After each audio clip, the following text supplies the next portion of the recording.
Welcome to today's Miracle Moment. I'm Marcy Shimoff. And I'm Dr. Sue Morter. And together we're the co-leaders of your Year of Miracles, where we teach thousands of women around the world to live in the miracle zone, the place of synchronicities and flow, where you're creating the conditions in your life where miracles can occur. And today's miracle message is about taking responsibility for your life. Now, in your Year of Miracles program, we have 5 foundations for living in what we call the miracle zone. And the miracle zone is just that place where life is in the flow. You know, it just feels like you are just really in the flow. Synchronicities are happening. Life is good. And so one of these foundations is to take responsibility for your life. And that means to show up in your life as a victor in your life, not as a victim.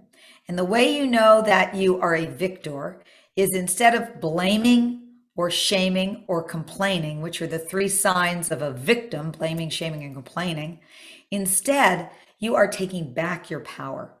And you're really embracing the fact that you have the responsibility for your life. It's amazing. You know, it's so interesting that because of this idea of responsibility, sometimes it can feel heavy and it can feel like, oh, I don't want to be responsible. I don't want to be the one that is responsible for that. And, oh my God, it's my fault and shame on me if it's not going the way that I want it to go. But don't go that way with this conversation, okay? Just don't go there. Go here instead, okay? Go to, if it's my responsibility, it means I have some say. It means I'm going to be in charge of the outcome, or at least my presentation and my purpose on this planet, okay? It isn't going to go on how others want it to go or how it should go. It's going to go in a way that I have an influence on. If no one was tending to it with our own best interest in mind, it gets to go the way that I choose for it to go. So we don't want it to go just anyway. We want it to go in a way that we're in favor of, that we would intend for my life to unfold in a glorious way because I say so, because I want to experience the benefit of the possibility. I'm going to allow myself to choose in accordance with that. And so when it starts to feel like my responsibility because I'm able to create it, that feels a whole lot different than it's your responsibility that this isn't going so well. We can flip the whole thing over. I get to pick. We can. You know, I learned a formula years ago from one of my mentors, the amazing Jack Canfield. And the formula is E plus R equals O. And what that stands for is the events plus your response to those events equals the outcome. Notice it's not an event that creates the outcome. It's the event plus your response. That's where we get to have responsibility. And so what I want us to notice, I'm going to invite you to notice, is how do you give away your power? How often do you show up as a victim in life, doing that blaming, shaming, or complaining? You know, just notice if you're blaming somebody else for what's going wrong, or if you're blaming the weather, or you're blaming your circumstances.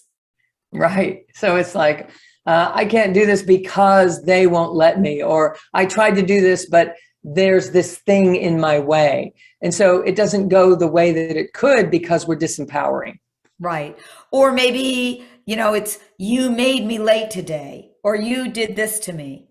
And then shaming is another way that we lose our power. Shaming is when we blame ourselves. When, oh, I'm never any good at this. I can't do this. I made this awful mistake. It's so terrible. It's our own embarrassment, our shame.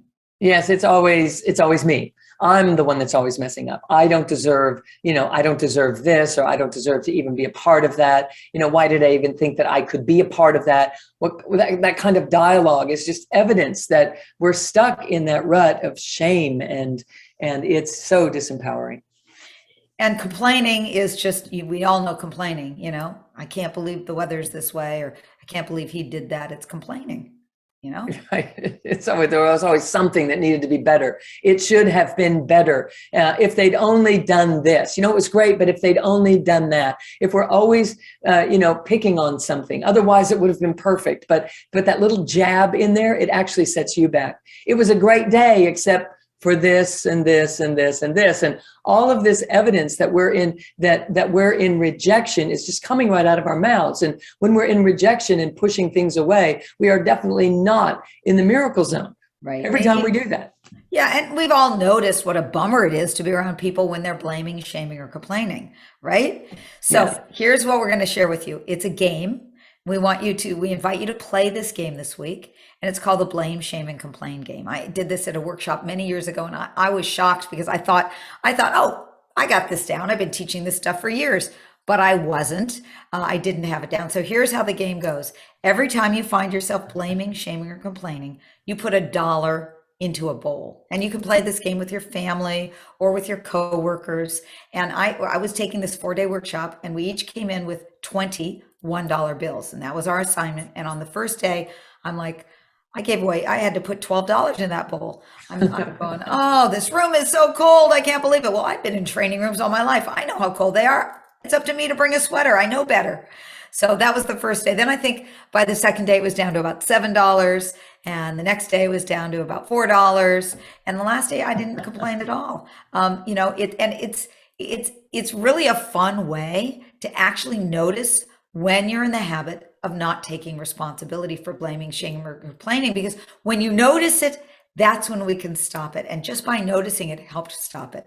Right. You just set yourself free. All right. Just notice it and set yourself free. Just excise that from how you operate and lean in to celebrating instead. It doesn't have to be that way. Just allow yourself to be creative, to embrace what's going on in your world, and allow your showing up to be an example and an outpicturing of the pride that you take and the freedom that you love experiencing, and that you experience by taking responsibility for your entire life experience. It will change everything.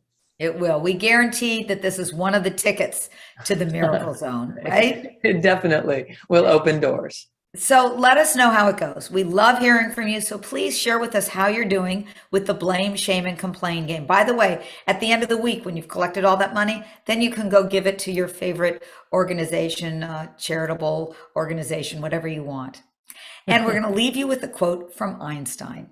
And Einstein said, "Man must cease attributing his problems to his environment and learn to exercise his will, his personal responsibility." So may you have a magnificent week playing the Blame, Shame, and Complain game and learning to take more and more responsibility for all of your life.